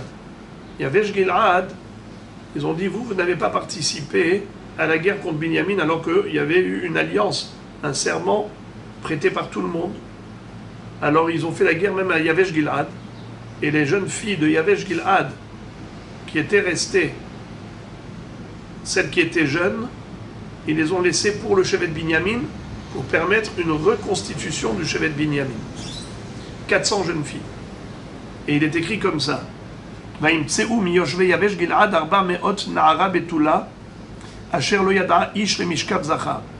ont trouvé à Yavesh Gil'ad 400 jeunes filles vierges qui n'ont pas connu d'hommes pour des rapports sexuels.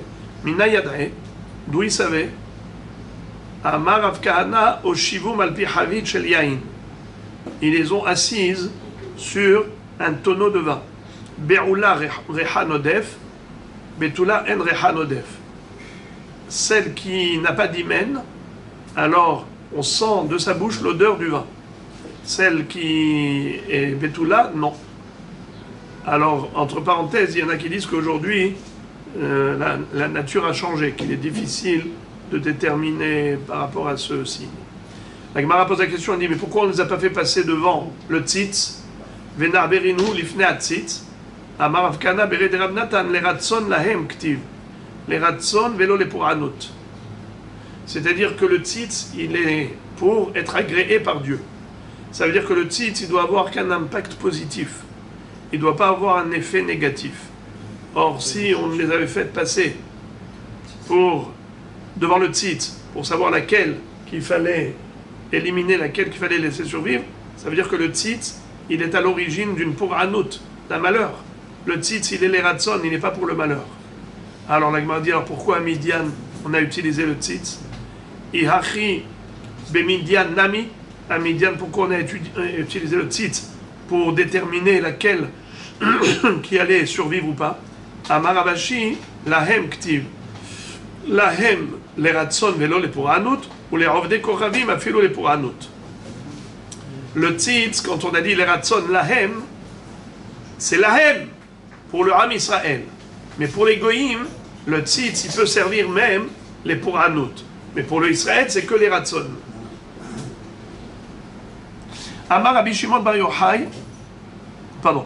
Amar Rabbi Yaakov Baridi, Amar Rabbi Yoshua ben Levi, Alacha ki Rabbi Shimon bar Yochai. Rabbi Yaakov Baridi dit au nom de Rabbi Yoshua ben Levi que l'Alacha est comme Rabbi Shimon bar Yochai qui a dit qu'un Kohen a le droit d'épouser une guillorette si elle s'est convertie avant l'âge de 3 ans et 1 jour. Amar les Rabbi Zira, les Rabbi Yaakov Baridi, Befiru Shami Allah ou Miklala Shami Allah. Dis-moi, toi tu as entendu de la bouche de Rabbi Yoshua ben Levi clairement, explicitement, ou bien tu as entendu quelque chose qu'il a dit et tu as déduit de ses paroles. Maïklala, klala c'est-à-dire miklal. Quelle déduction il aurait pu faire? De Amar Rabbi Yoshua ben Levi, car un jour Rabbi Yoshua ben Levi avait dit Ira hataita beret Israël, shekara alea agar. Rabbi Yoshua ben Levi a raconté qu'il y avait une ville en Eretz Israël pour laquelle on a entendu qu'il y avait une famille là-bas qui avait un problème de généalogie. Shigé Rabbi Romanos ou Bedaka. Rabbi, il a envoyé son élève Rabbi Romanos et il a fait une recherche, il a mené une enquête où Matzabah bat shel Gioret Proutam Ibat Shaloshanim Biom Echad. Et il a trouvé là-bas une petite guillorette qui s'était convertie au judaïsme avant l'âge de 3 ans et 1 jour. Virshira Rabbi la Keuna, Rabbi a dit il n'y a aucun problème, elle peut se marier même avec un Kohen. Parce que, en fait, ce qu'ils avaient entendu, ils avaient entendu qu'il y a un Kohen qui s'est marié avec une femme interdite.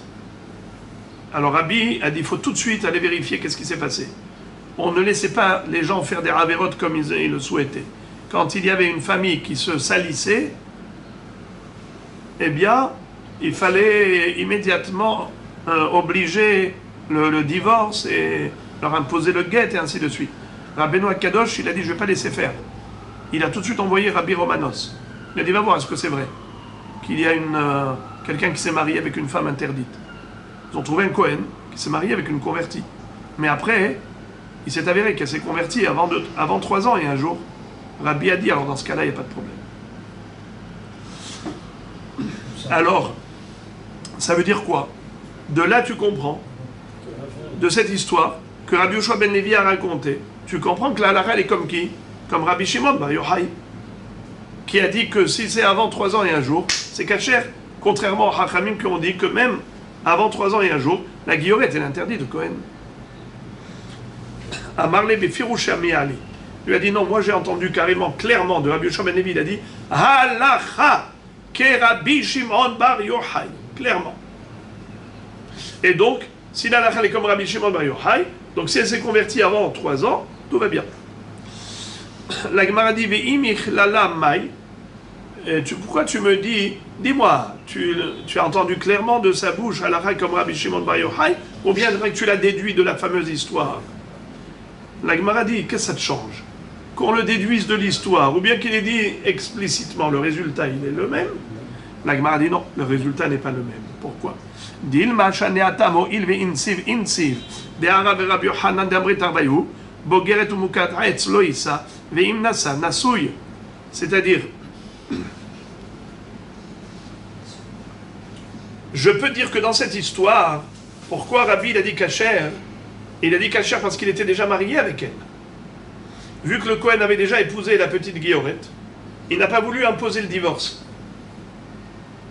Mais peut-être que l'Echatchi, là, on n'est pas posé comme Rabbi Shimon bar Yochai. Peut-être que, a priori, si le Kohen n'est pas encore marié avec elle et qu'il nous pose la question est-ce qu'il a le droit d'épouser une convertie qui s'est convertie avant 3 ans et 1 jour, peut-être qu'à ce moment-là, je ne vais pas être posé comme Rabbi Shimon bar Yochai, peut-être qu'à ce moment-là, je vais tenir compte des Hachamim qui disent Assour. Alors c'est pour ça qu'on lui a dit non, j'ai entendu de Rabbi Yoshua ben Levi clairement, noir sur blanc, il a dit halakha ke Rabbi Shimon bar Yochai. Donc c'est pas seulement a posteriori, même a priori on a le droit de permettre à un Kohen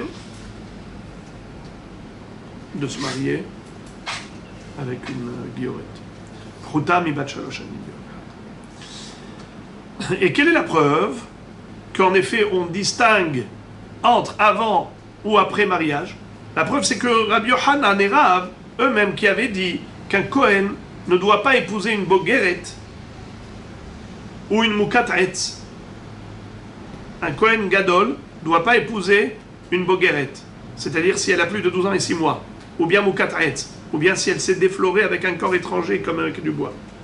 Eh bien, c'est Assour le Khatrila. Mais Bedi Avad, si il a déjà épousé, Imnassa, Nassouille, s'il a épousé, eh bien il est marié, on ne va pas lui imposer le divorce. Alors là aussi, on aurait pu dire que c'est que Bedi Avad. La Gemara dit Achi Hashta, tu compares l'incomparable. Bish lamahatam sofaliot bogeret tahtav. Sofaliot beroula tahtav. Acha sofaliot zona tahtav. Ça veut dire quoi? Une bogeret, c'est quoi? C'est une fille qui a commencé à perdre une partie de son hymen. Mukat'et, c'est une fille qui s'est carrément déflorée, mais n'a pas eu de relation avec un homme. Alors, je peux dire que pourquoi Bedi Avad, a posteriori, le Kohen Gadol qui a épousé une fille pareille, Bogeret ou Mukat'et, pourquoi on le laisse avec elle? C'est parce qu'on dit, qu'est-ce qui s'est passé? Elle a commencé à perdre ses Betoulim. De toutes les façons, quand elle aurait eu un rapport avec le Kohen Gadol, elle va perdre ses Betoulim. Un jour, elle va être Bogeret, un jour, elle va être Mukat'et. Alors, Bedi Avad, ce n'est pas grave. Mais, là, ici, il s'agit de Zona. Une guillorette, c'est une histoire de Zona. Alors, là, tu peux pas dire, oh, c'est pas grave. Avant, c'était, s'il m'avait posé la question avant, j'aurais dit non. Mais maintenant, a posteriori, allez, c'est pas grave. C'est quoi, c'est pas grave? Elle est Zona. Alors, la même raison pourquoi tu aurais dit non avant, c'est la même raison que tu vas dire non après. Parce que là, tu peux pas dire, Ben Kohevet Zona Tartav. Non, on dit pas ça. Qu'elle soit Mukat'etz Tartav ou Bogeret Tartav, ça oui. Parce que elle a commencé à perdre sa virginité parce qu'elle était Bogeret ou Mukat'etz. Tu dis, ce n'est pas grave, parce que de toutes les façons, lui, il aurait enlevé cette virginité quand elle aura eu un rapport avec le Kohen Gadol. Mais là, Zona, tu peux pas dire de toutes les façons, elle deviendrait Zona Tartav, alors c'est pas grave s'il a pris. Non. Alors la Gemara dit, Rav Safra matnela miklala vekashiale umshanele hachi. En fait, la Gemara dit que Behemet, Rav Safra, il a dit Michlala.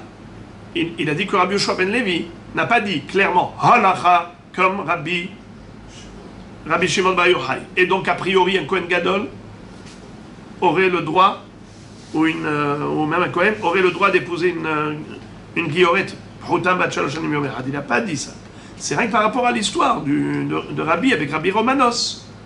Et de là-bas, on a déduit que Mashmak, la halakha, est comme Rabbi Shimon bar Yochai. Vekashiale, après il s'est posé lui-même la question, il a dit, mais attends, quel rapport?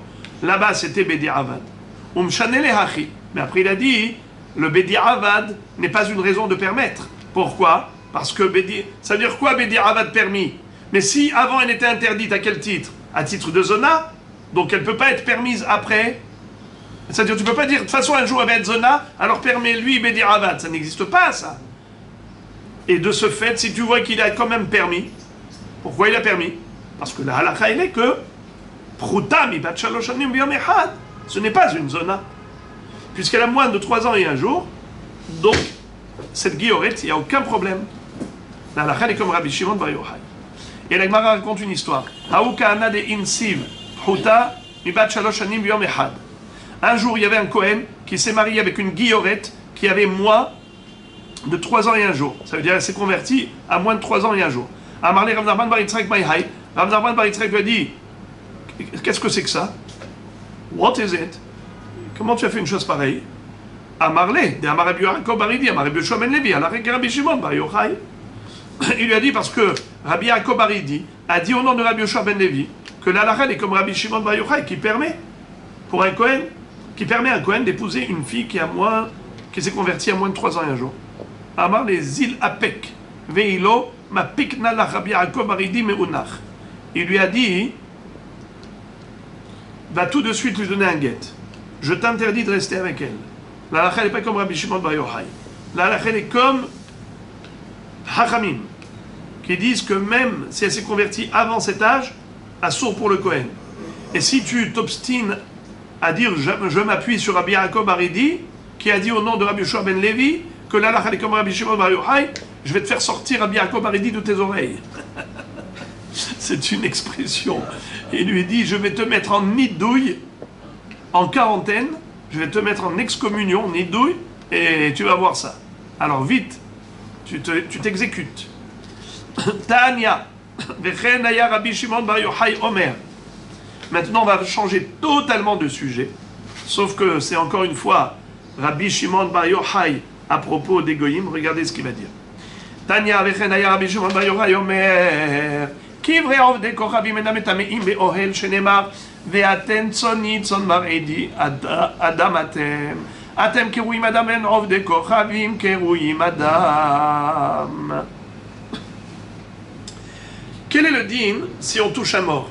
On devient tamé. Quel est le din si on est sous le même toit qu'un mort mais on ne l'a pas touché? On est tamé. Ça s'appelle en hébreu tum'at ohel. La tum'a qui se répand par le toit de ohel. Mais Rabbi Shimon bar Yochai nous dit Adam qui yamut ba'ohel, dans Parashat Hukat où on parle de ça, c'est écrit Adam qui yamut ba'ohel, un homme qui est mort dans la tente. Alors tout ce qui est dans la tente devient tamé. Mais c'est écrit Adam. Lui il dit qu'est-ce qui s'appelle Adam? C'est Am Israël. Les goïms ne portent pas le nom de Adam. Et de ce fait, il n'y a pas de Tum'at Ohel par rapport à un mort qui se trouve sous le toit. Un goy mort qui se trouve sous un toit, tous ceux qui sont sous le même toit ne sont pas tamés. Celui qui touche, oui. Mais celui qui est sous le même toit, il n'a pas touché, il n'y a pas de problème. Donc Rabbi Shimon bar Yochai, il a déduit du fait qu'il y a écrit Adam. Et il y a un passouk dans Yehezkel à Navi qui dit que Akadosh Baruch Hu nous a dit vous êtes mon troupeau Israël, Adam Atem. Vous êtes Adam. De là, Rabbi Shimon bar Yochai déduit Atem Adam, ve'en umot ha'olam keruim Adam. J'ouvre une parenthèse, c'est choquant. Quand vous dites que Am Israël s'appelle Adam et pas les autres, ça a l'air d'être du racisme. Il y avait une fois un rave qui a répondu à ça au roi Goy qui l'a interpellé par rapport à ce texte. Il lui a dit Sa Majesté, je vais vous dire. Vous savez, chez nous en hébreu, on a plusieurs façons de qualifier un homme. On peut l'appeler Ish, on peut l'appeler Gever, on peut l'appeler Adam. Comment on dit au pluriel? Gever au pluriel, Gevarim. Comment on dit Ish au pluriel? Anashim. Comment on dit Adam au pluriel? Adamim, ça n'existe pas. Alors il lui a dit Atem Kouim Adam, Benumot Haolam Kouim Adam. Le peuple juif, il est spécial. C'est que tout le peuple juif, c'est un seul Adam. Vous êtes beaucoup de Gvarim, vous êtes beaucoup de Anashim. Chacun est séparé de l'autre. Mais nous, on est une seule entité. Mika Abra Israël Goy Echad Ba'aretz. Donc, Rabbi Shimon bar Yochai dit c'est la raison pour laquelle le corps, le cadavre d'un goy ne répand pas la Tum'at Ohel. Meti ve'nefesh Adam shisha asar Aleph. Comment peux-tu dire que les goyim ne portent pas le nom de Adam? Pourtant, il est écrit à propos de la guerre contre Midian quand ils sont revenus avec des captifs. Il y avait Nefesh Adam, 16 000 Nefesh Adam. Réponse Mishum Behema. C'était pour établir le distinguo avec Behema. Du fait que on nous a dit qu'ils ont amené tant et tant de Behemot, tant et tant d'argent, tant et tant d'or, tant et tant de captifs. Alors il fallait distinguer. Donc c'était relatif. C'est pas dans l'absolu. Dans l'absolu, le goy ne porte pas le nom de Adam. Mais par rapport au Behema, alors il fallait les qualifier de Adam pour qu'on comprenne quelles étaient les différentes catégories du butin. Alors encore une question. Comment tu peux dire que le goy ne s'appelle pas Adam? Pourtant les gens de Nineveh, à Ninive, il s'appelait Adam. Asher yeshba harbe mishtamesri ribo Adam asher lo yada ben yemino lismolo ou behema rabba. Alors tu vois là-bas aussi qu'on les appelle Adam. La même réponse. Mishum behema. Puisque à Nineveh, Akadosh Baruch Hu avait dit à Yona, je ne veux pas détruire cette ville. Il y a là-bas plus que 12 ribots. C'est quoi 12 ribots? Un ribot, c'est 10 000. 12 ribots, ça fait 120 000. Il y a 120 000 personnes là-bas. Avec tous les bémots. Tu veux les exterminer? Alors va leur dire qu'ils fassent tchouva. Encore, comment tu peux dire que les goyim ne s'appellent pas Adam? Pourtant, c'est écrit Kol horeg nefesh bechol nogea behalal tithateu. Pourtant, quand ils sont partis à la guerre contre Midian, il leur a dit d'aller et de se tenir pendant 7 jours à l'écart du Mahane. Pour quelle raison? Parce qu'ils étaient tamés. Parce qu'ils étaient tamés en ayant contact avec des morts. Et c'est qui ces morts? C'était des goïms. Alors pourquoi tu dis que non? La Gemara répond, Dilma iktil hadmi Israël. Peut-être que là-bas, il y a eu un ben Israël qui est décédé, et donc c'est par rapport aux ben Israël qui sont décédés qu'ils sont tamés. Ce n'est pas par rapport aux morts goy, c'est par rapport aux morts juifs qui communiquent de la Toum'a à sa mort. Il fallait attendre 7 jours pour être aspergé avec les eaux lustrales mélangées au centre de la vache rousse de la paradouma pour aller au mikvé après ces 2 aspersions. Ok. Les Rabbanan et les Hachamim qui ne sont pas d'accord avec Rabbi Shimon Bar Yochai. Et ils disent qu'en effet, oui, le corps d'un goy est métamé.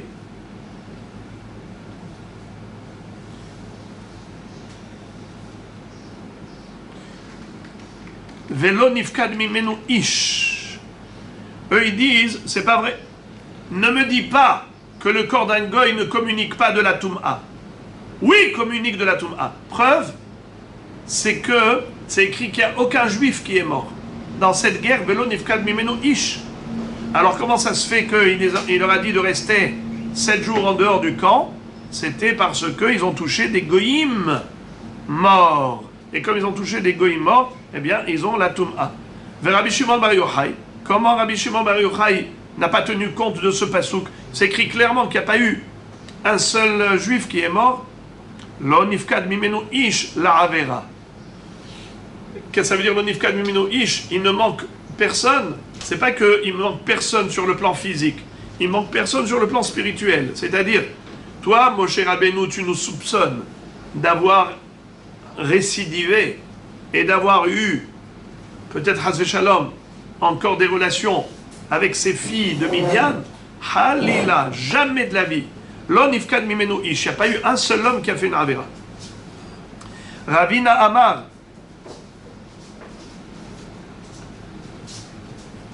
Nehidim atinu kra mitamouye be'oel, dirtiv adam ki amud ba'oel, mimaga ou massa mimiatinu kra.